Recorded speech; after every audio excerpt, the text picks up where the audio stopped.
오늘은 나는 성도의 교제를 믿습니다라는 주제로 우리가 함께 말씀을 나누고자 합니다. 이처럼 신앙 고백에 성도의 교제를 믿는다는 그런 고백이 들어간 이유는 우리가 주님 안에서 이룬 믿음의 공동체가 얼마나 중요한지를 믿는다는 그런 의미가 그 안에 담겨 있습니다. 그래서 믿음의 공동체를 세우기 위해서 그리고 지켜가기 위해서 우리가 힘쓰고 노력하겠습니다라는 것을 더욱더 분명히 하기 위해서 이렇게 나는 성도의 교제를 믿습니다라고 고백하게 한 것입니다. 그만큼 믿음의 공동체가 중요하다는 그런 뜻이 담겨 있는 것이죠. 그리고 이 고백은 우리가 지난주에 함께 나눈 나는 거룩한 공교회를 믿습니다라는 그 고백과도 너무나 중요하게 연결되어 있습니다. 그러니까 그럴 수밖에 없는 게 이제 믿음의 사람들이 모여 공동체를 이룬 그 모임을 우리가 교회라고 부르기 때문이죠. 그래서 지난주 말씀과도 중요하게 그렇게 연결되어 있습니다. 오늘 본문에 보면 믿음의 공동체와 관련해서 중요한 말씀이 있는데 그럼 함께 오늘 본문 20절 말씀을 우리 다시 한번 함께 읽어보도록 하겠습니다. 너희는 사도들과 선지자들의 터 위에 세우심을 입은 자라 그리스도 예수께서 친히 모퉁이 돌이 되셨느니라. 아멘.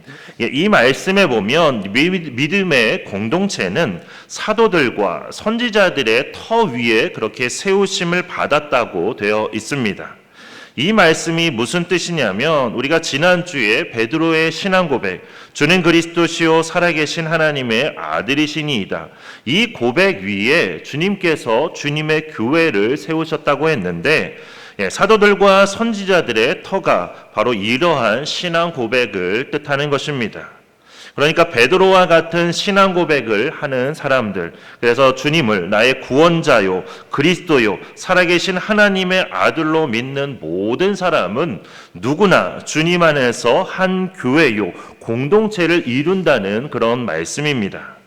그리고 이건 곧 교회의 일원이요, 공동체의 일원이 되는 데 있어서 가장 중요한 요건이 바로 이렇게 같은 신앙 고백을 말하는 것, 그것이 그렇게 공동체의 일원이 되는 데 있어서 가장 중요한 요건임을 말씀하고 있는 것입니다. 세상의 다른 모임들은 그렇습니다.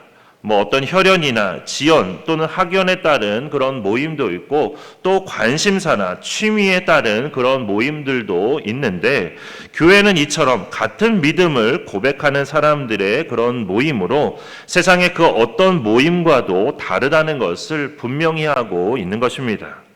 그리고 이건 교회의 일원이 되는 데 있어서 이러한 신앙 고백 외에 다른 그 어떤 것도 중요하지 않다는 그런 의미이며 동시에 그런 신앙 고백 외에 다른 그 무엇도 중요시해서는 안 된다는 그런 뜻이기도 합니다. 이처럼 하나님께서는 우리를 사도들과 선지자들의 그 터 위에 같은 신앙 고백 위에 우리를 세우셨는데 여기서 또 한 가지 중요한 것은 말씀에도 나온 것처럼 그리스도 예수께서 친히 모퉁이 돌이 되셨다는 사실입니다. 그러니까 모퉁이 돌은 아시는 것처럼 집을 지을 때 기초로 사용하는 돌이죠. 그래서 집을 짓기 전에 가장 먼저 하는 일이 바로 모퉁이 돌을 세우는 일입니다. 모퉁이 돌을 세우면 이제 모퉁이 돌이라는 그 이름처럼 그것이 코너에서 기준이 되어서 거기서부터 다른 돌들이 연결되면서 결국 집이 세워지게 됩니다. 그래서 예수님이 모퉁이 돌이 되셨다는 것은 우리 공동체가, 즉 우리 교회가 예수님을 토대로 해서 세워졌다는 말씀입니다. 그러니까 예수님이 우리의 중심이라는 그런 뜻이죠. 그래서 20절 말씀 뒤에 나오는 21절과 22절 말씀을 보면 그것에 대해서 좀 더 구체적으로 말씀하고 있는데 우리 21절과 22절 말씀을 다시 한번 함께 읽겠습니다. 그의 안에서 건물마다 서로 연결하여 주 안에서 성전이 되어가고 너희도 성령 안에서 하나님이 거하실 처소가 되기 위하여 그리스도 예수 안에서 함께 지어져 가느니라. 아멘. 예, 우리는 예수님께서 친히 모퉁이 돌이 되시는 그 터 위에서 주님과 연결되어 건물이 되어가는데, 이건 단순한 건물이 아니라 하나님께서 거하실 성전이 되어가는 것입니다.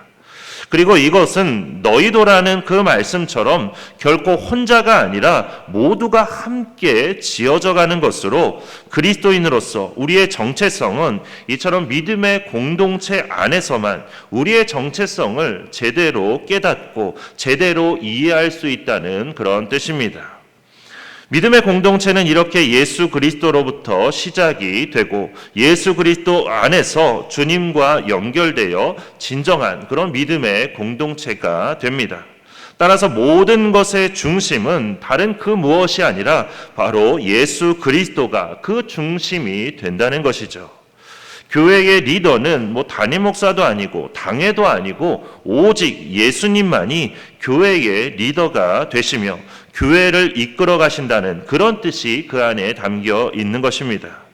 이렇게 교회는 예수님이 중심이 되어야만, 그래야만 진정한 믿음의 공동체가 되는 것이고 교회로서 온전히 세워질 수 있는 것입니다. 이것이 무너지게 되면 교회는 더 이상 교회로서의 역할을 감당할 수 없게 되는 것이죠. 그렇기 때문에 교회의 중심은 다른 그 무엇이 아니라 예수 그리스도께서 교회의 중심이 되신다는 그 사실을 우리가 늘 기억할 수 있기를 바랍니다.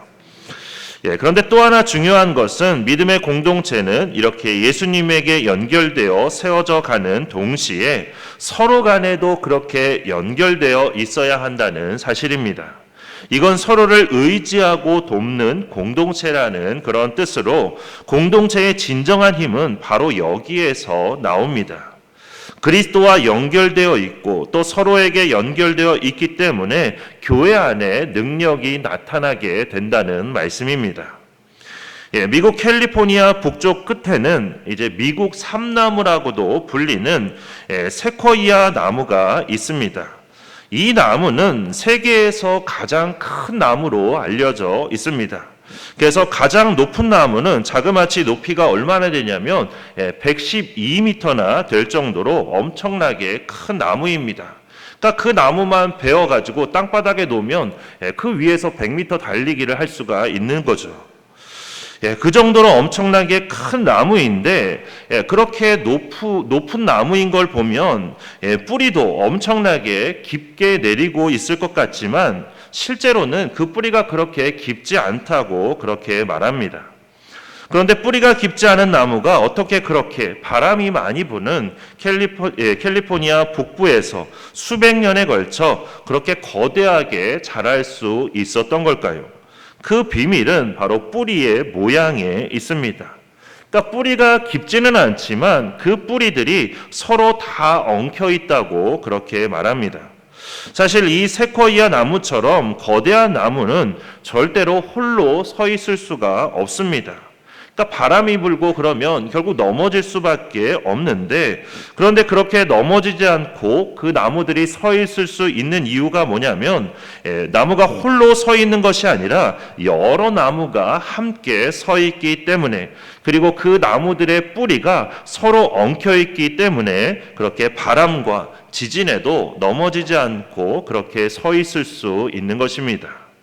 그러니까 믿음의 공동체인 교회도 다 마찬가지입니다. 우리가 서로 엉키면서 함께 서로를 의지하기 때문에 거기에서 능력이 나오는 것이고, 믿음의 길을 우리가 계속해서 함께 걸어갈 수 있는 것입니다. 나 혼자 걸어가면 지쳐서 포기하고 싶은 그런 믿음의 길이지만 우리가 함께 걸어가기 때문에, 함께 손잡고 나아가기 때문에 우리가 믿음의 길을 끝까지 걸어갈 수 있는 것입니다. 그런데 안타깝게도 오늘날 교회에 안 가고 혼자서 신앙생활 하겠다고 하는 그런 교인들이 많이 있습니다.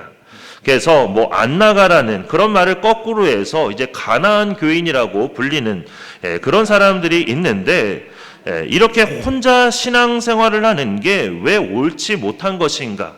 그것이 바로 이 말씀 속에서 우리가 그 의미를 알 수가 있는 것이죠.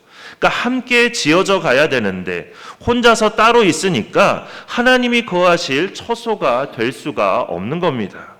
그리스도인으로서의 제대로 된 정체성도 깨달을 수가 없게 되는 것이고, 게다가 혼자 서 있으니 결국에는 쉽게 넘어질 수밖에 없는 것이죠. 그렇기 때문에 함께하는 신앙생활이 그래서 중요한 겁니다. 그리고 이렇게 모여 함께 신앙생활할 때 또 한 가지 중요한 것은 각자가 자신의 역할을 잘 감당하는 것이 중요합니다. 각자가 자신의 역할을 잘 감당하면서 함께 자라가는 것, 여기에서 공동체의 원동력이 나오기 때문입니다. 그러니까 예를 들면 우리의 몸과 마찬가지인데, 바울은 우리 각자를 몸의 각 지체에 비유했습니다. 그러니까 어떤 사람은 팔의 역할을 하고, 어떤 사람은 머리의 역할을 하고, 어떤 사람은 다리의 역할을 하고, 이렇게 우리의 몸을 각 지체에 그렇게 비유를 했습니다. 여기서 몸의 각 지체가 자신의 역할을 잘 감당하지를 못하면, 그래서 손이 손으로서의 역할을 잘 감당하지 못하면, 그러면 몸 전체에 이상이 생기게 되는 것이죠. 그래서 우리가 이빨 하나만 아파도 온몸이 막 다 아프고, 두통이 있으면 온몸이 다 힘든 것처럼 몸이 건강하려면 몸의 각 지체가 건강해야 하는 것이고, 그리고 각자의 역할을 잘 감당해야만 하는 것입니다. 그래야만 몸이 건강할 수 있는 것이죠. 그래서 우리는 몸 전체를 생각하며 각자에게 주어진 역할을 잘 감당해야 하는 것입니다.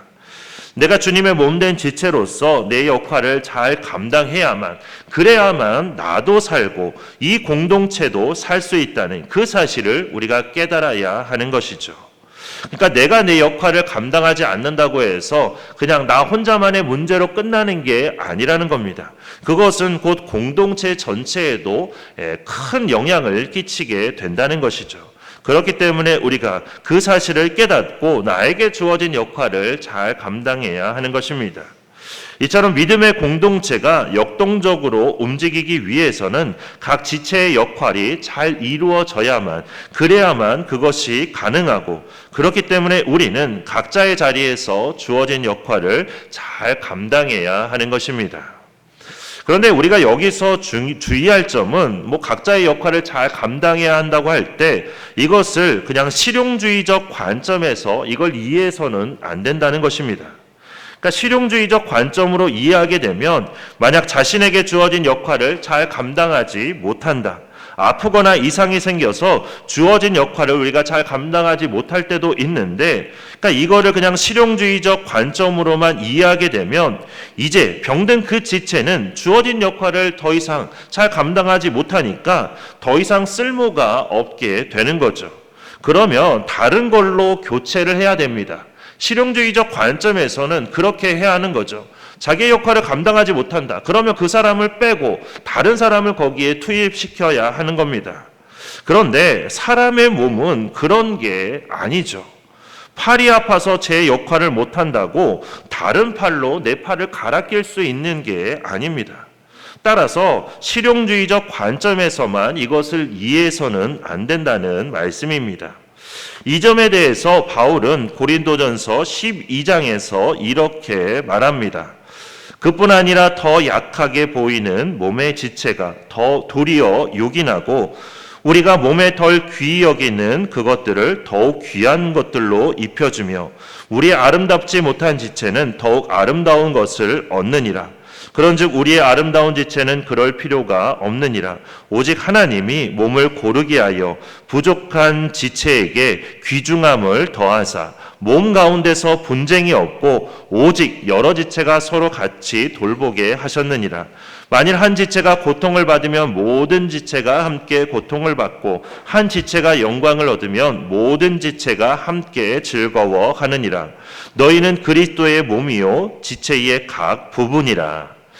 그러니까 여기서 중요한 말씀은 더 약하게 보이는 몸의 지체가 도리어 요긴하다는 그 말씀과, 또 여러 지체가 서로 같이 돌보게 하셨다는 말씀, 그리고 한 지체가 고통을 받으면 모든 지체가 함께 고통을 받고, 한 지체가 영광을 얻으면 모든 지체가 함께 즐거워한다는 말씀, 이 말씀이 바로 이 말씀의 너무나 중요한 핵심 말씀입니다.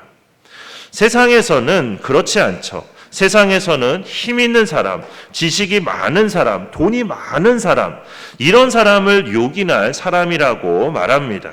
하지만 교회는 그렇지 않다는 것이죠. 오히려 약하게 보이는 몸의 지체가 더 요긴하다고 그렇게 말합니다. 따라서 누군가가 아파서 제 역할을 감당하지 못할 때 실용주의적 관점에서, 즉 세상의 관점으로 그 사람을 바라보는 것이 아니라 오히려 우리가 같은 지체로서 그 사람을 바라보면서 오히려 그들을 위로하고 그들을 위해서 기도하고 그 사람이 회복할 수 있도록 도와야 한다는 것입니다. 왜냐하면 그 사람도 주님 안에서 한 몸을 이루는 지체이기 때문입니다. 그리고 무엇보다도 예수님의 말씀처럼 우리는 믿음 안에서 이제 한 가족이 되었기 때문입니다. 그러니까 우리가 그렇죠. 가족 중에 누가 아파서 병이 들어서 병원에 입원해야 하는데 병원비가 없다고 해서 그냥 그 가족을 그대로 놔두는 그런 분이 과연 계실까요? 오히려 가족들이 힘을 모아서 서로 돕게 될 것입니다. 그리고 그렇게 하는 이유는 가족이기 때문에, 한 피를 나누었기 때문에 우리가 그렇게 하는 것이죠. 다른 이유가 없습니다. 그냥 내 가족이기 때문에 내 손해를 감수하고서라도 그렇게 가족을 위하고 그렇게 가족을 위해서 내 자신을 희생하는 것입니다. 마찬가지로 우리는 예수 그리스도의 피를 함께 나눈 가족입니다. 우리가 이걸 잊지 말아야 한다는 것이죠. 예수 그리스도께서 십자가에서 흘리신 그 보혈로 우리는 이제 주님 안에서 한 가족이 된 것입니다. 우리는 어느 순간부터 사도들이 우리에게 가르쳐준 교회의 이렇게 아름다운 모습을 우리가 그만 잃어버리고 말았습니다. 그래서 이게 바로 오늘날 교회가 주님으로부터 멀어져 있다는 그 말의 표징이 되고 있는 것입니다. 초대교회 때 예루살렘 교회는 서로 가진 것을 나누었습니다. 모든 물건을 서로 통용하고 또 재산과 소유를 팔아서 각 사람의 필요에 따라서 그 모든 것들을 나누어 주었습니다.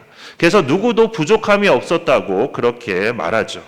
그런데 왜 그렇게 했냐면 그건 누가 시켜서 그런 것이 아니라 저절로 그렇게 된 것입니다. 주님 안에서 한 가족이 된 형제 자매가 너무나 귀하게 보이게 된 것이죠. 주님 안에서 한 가족이 되었기 때문에 그 사람이 보석보다도 더 귀하게 여겨지게 된 것입니다. 마치 밭에 감춰졌던 그 보화를 발견한 듯이 그런 놀라운 감정이 생기면서 저절로 그렇게 서로 나누고 베풀고 하는 그런 일들이 벌어지게 된 것입니다. 그러니까 가난하고 형편이 어려운 그런 형제에게 쓸 것을 내가 감당하고 싶은 그런 마음이 저절로 들게 된 것이죠. 이게 바로 성령의 역사입니다. 이 모든 일은 성령의 역사로 가능한 일입니다.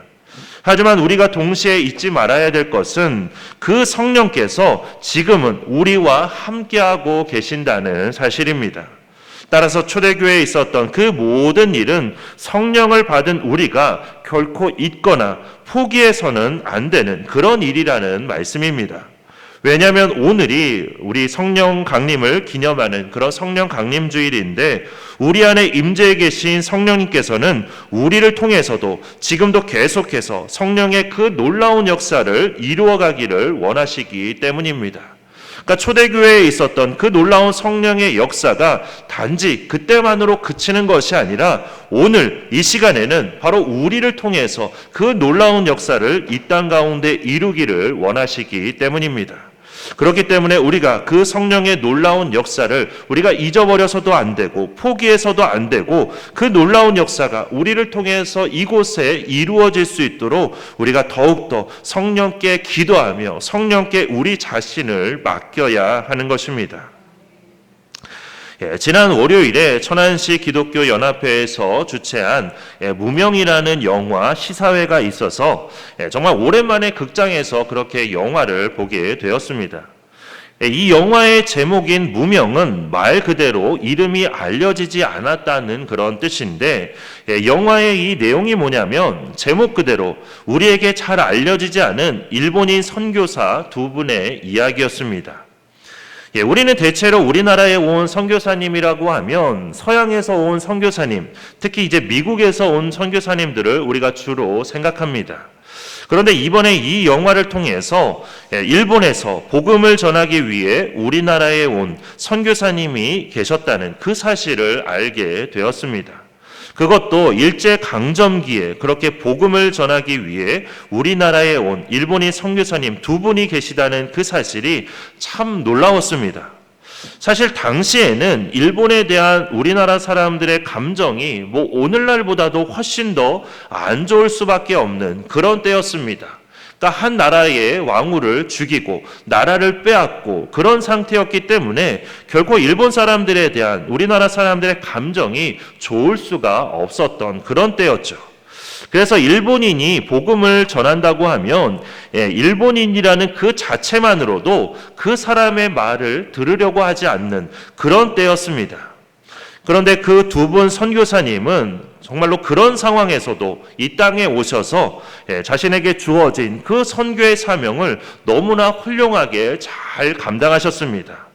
그래서 당시 조선 사람들로부터 이 두 분의 선교사님이 엄청난 존경을 받기까지 하면서 심지어 어떤 말까지 듣게 되냐면 그 당시에 조선 사람들이 이런 말을 했다고 합니다.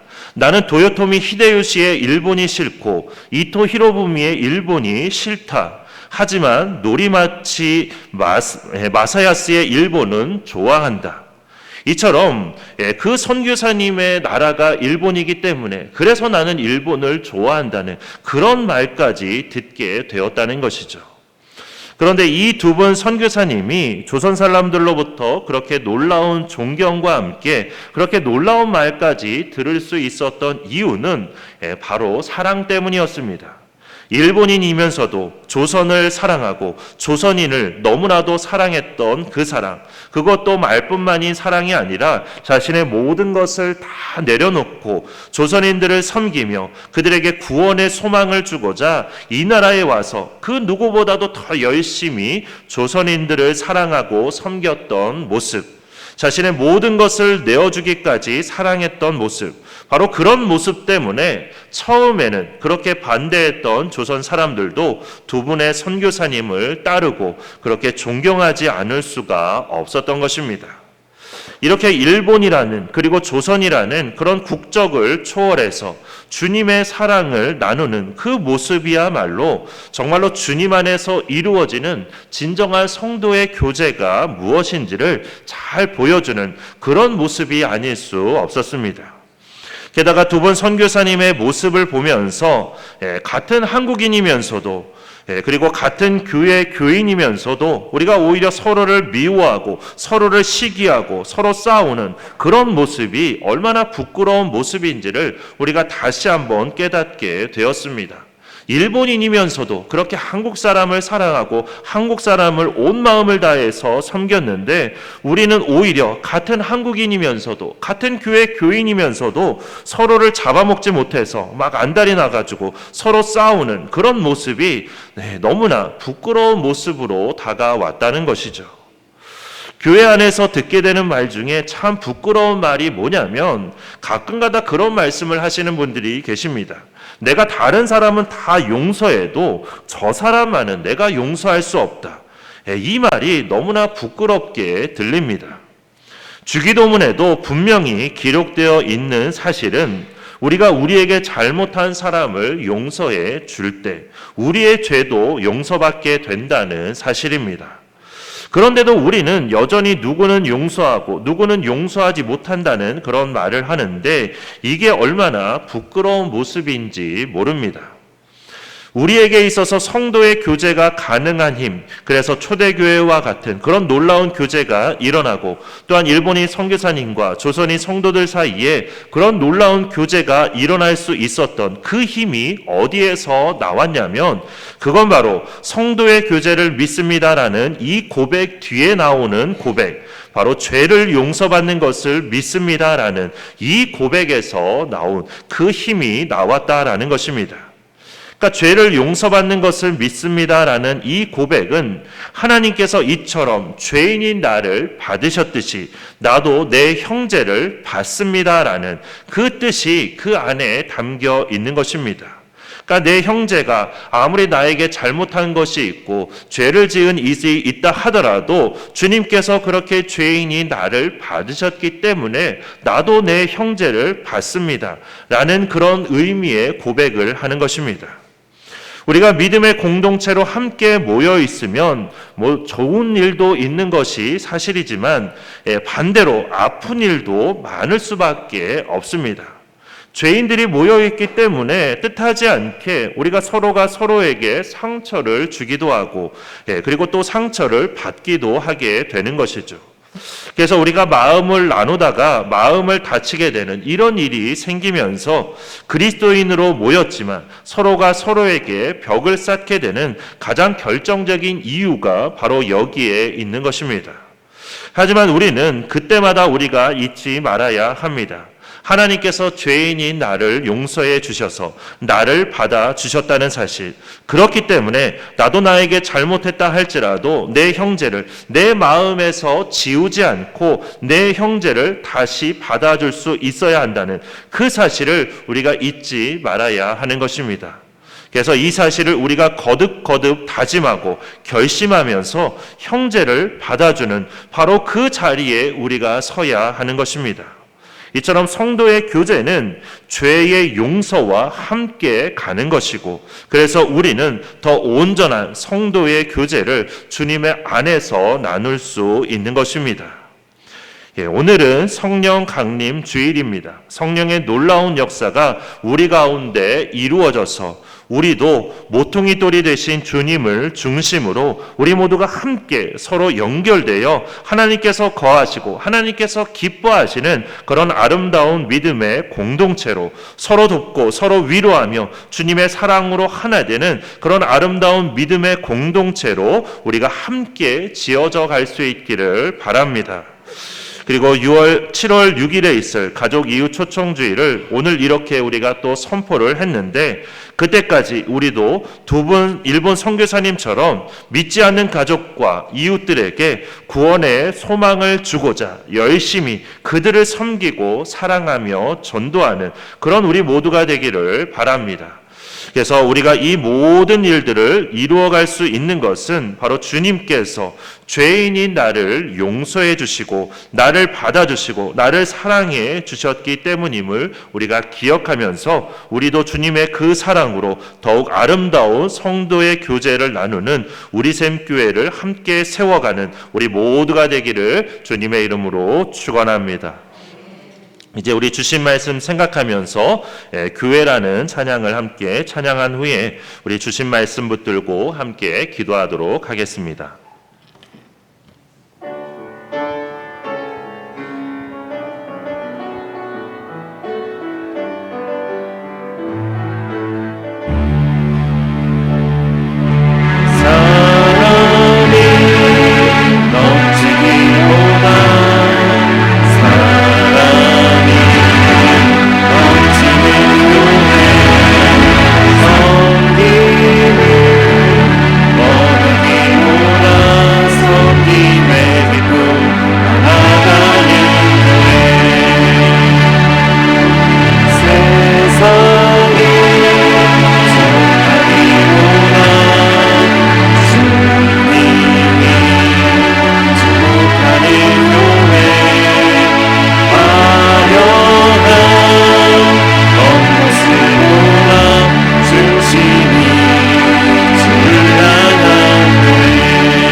서신 아름다운 교회 서로 사랑함으로 하나 되는 교회 주님이 우리 되신 거룩한 교회 우리 함께 나가요 세상이 생각보다도 소중한 교회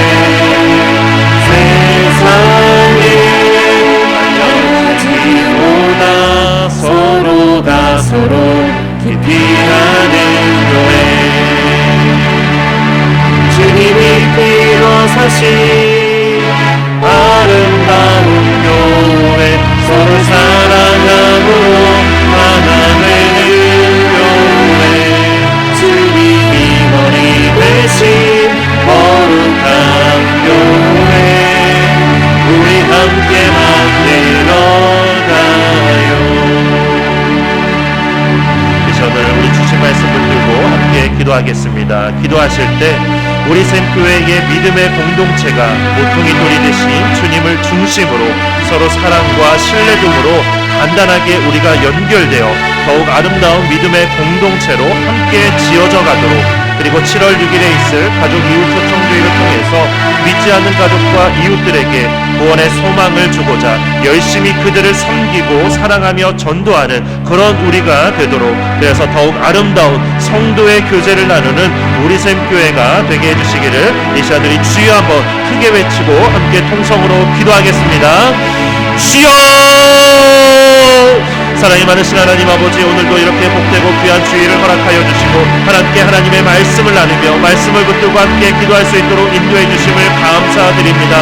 하나님, 이제 우리 샘교회 공동체가 주님 안에서 더욱더 아름다운 믿음의 공동체로 세워져 갈 수 있도록 인도하여 주시옵소서. 모퉁이 돌이 되신 주님을 중심으로 우리가 서로가 서로를 더욱더 사랑하며 서로를 믿고 신뢰하며 하나님 주님 앞에서 하나님 단단하게 연결되어져 가는 우리가 될 수 있도록 인도하여 주시옵소서. 그래서 우리 모두가 함께 지어져가고 함께 더욱더 서로 연결되어서 하나님 흔들리지 않는 그런 믿음의 공동체를 함께 세워갈 수 있도록 인도하여 주시옵소서. 하나님, 더욱 아름다운 믿음의 공동체로 우리가 함께 지어져갈 수 있도록 우리를 붙들어 주시고 인도하여 주시옵소서. 하나님, 또한 7월 6일에 있을 가족 이웃 초청주의를 통해서 하나님 믿지 않는 가족과 이웃들에게 우리가 구원의 소망을 주고자 열심히 그들을 섬기고 사랑하며 전도하는 우리가 될 수 있도록 인도하여 주시옵소서. 하나님, 두 분의 일본인 선교사님들이 하나님 믿지 않는 이 나라에 와서 하나님 정말로 주님의 그 사랑과 은혜를 전하며 진정한 성도의 교제가 무엇인지를 우리에게 보여주었던 것처럼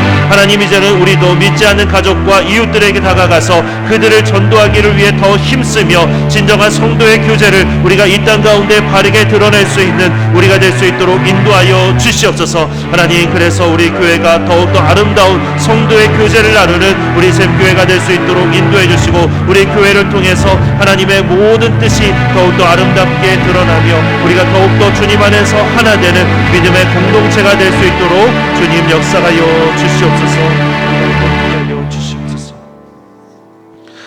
사랑의 하나님, 오늘도 이렇게 거룩하고 복된 주일을 우리에게 허락하여 주시고 하나님의 말씀을 함께 나누며 그 말씀을 붙들고 함께 기도하게 하여 주심을 감사드립니다.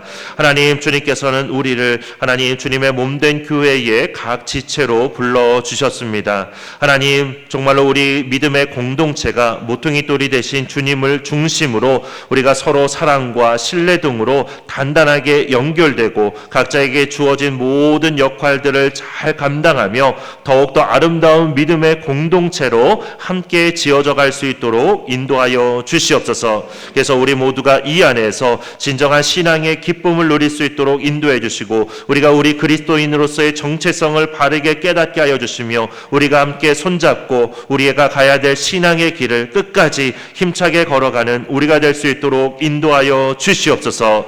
하나님, 또 7월 6일에 있을 가족 이웃 초청주의를 통해서 믿지 않는 가족과 이웃들에게 구원의 소망을 주고자 열심히 그들을 섬기고 사랑하며 전도하는 그런 우리가 될 수 있도록 인도하여 주시옵소서. 하나님, 두 분의 일본인 선교사님들이 이 나라에 오셔서 정말로 조선을 사랑하고 조선인들을 사랑하여서 그런 사랑을 통해서 하나님 그렇게 조선인들과 함께 아름다운 성도의 교제를 나눴던 것처럼, 그래서 우리에게 진정한 성도의 교제가 무엇인지를 보여주었던 것처럼 하나님, 우리도 믿지 않는 가족과 이웃들에게 하나님의 진정한 사랑을 전하며 그들을 섬기며 아름다운 성도의 교제를 그들과도 함께 나눌 수 있도록 인도하여 주시옵소서. 하나님, 그래서 우리 샘교회가 앞으로 더욱더 아름다운 성도의 교제를 나누는 그런 교회가 될 수 있도록 하나님께서 우리 가운데 역사하여 주시고 성령께서 이 모든 것들을 인도하고 이끌어 주시옵소서. 우리와 함께하여 주실 줄 믿고 감사드리며